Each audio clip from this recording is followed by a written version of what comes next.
What's up guys, David Falla here. Welcome to the channel and welcome to another video. On today's tutorial, we are going to be doing a kid's haircut. This is going to be a shop-friendly haircut for kids. I'm going to show you easy steps.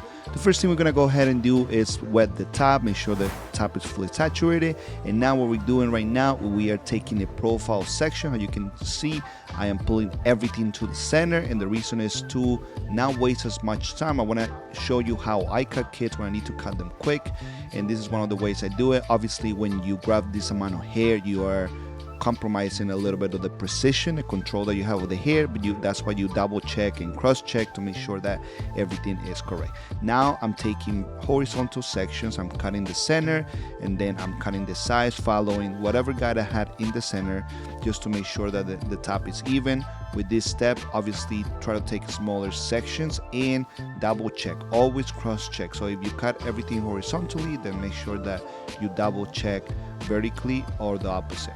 Very, very important. Now that we're done with that, we're gonna cut the cowlick, and what I'm gonna do, because the cowlick is very strong, I'm gonna actually just kind of cut everything around the cowlick. I'm gonna keep it heavy, and at the end of the haircut, when the hair is dry, if I see that it's too heavy, then at that point I can layer it. But for now, I just kind of want to keep it heavy. So you can see I'm just kind of going and cutting the perimeter of the crown just to see how it lays, and following the growth pattern, and that's all I'm doing. With kids, sometimes the cowlick is very strong. I don't want to cut it too short. Now I'm gonna dry the hair on top, and I don't have to fully dry it, but I want to dry like at least a 50% or so, just to make sure that when I use my clippers, I have a good time with the clippers, and I'm not like having a hard time because it's wet.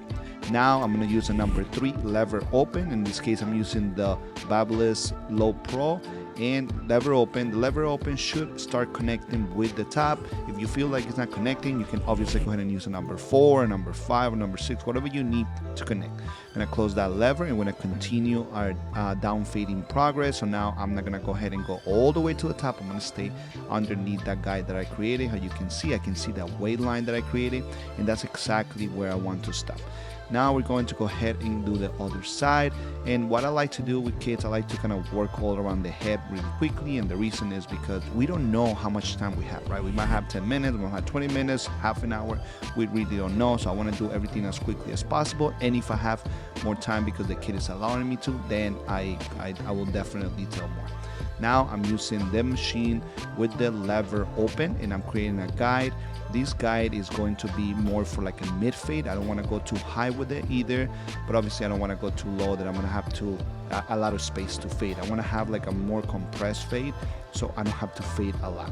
All right, now here, how you can see, I'm doing the other side, and I'm going to have to double check this because you're going to leave a little bit of darker spots. So you can see I'm passing the machine again. Make sure that every time you're passing and you clean up an area, make sure that the area is fully clean, like that you don't have to detail as much at the end.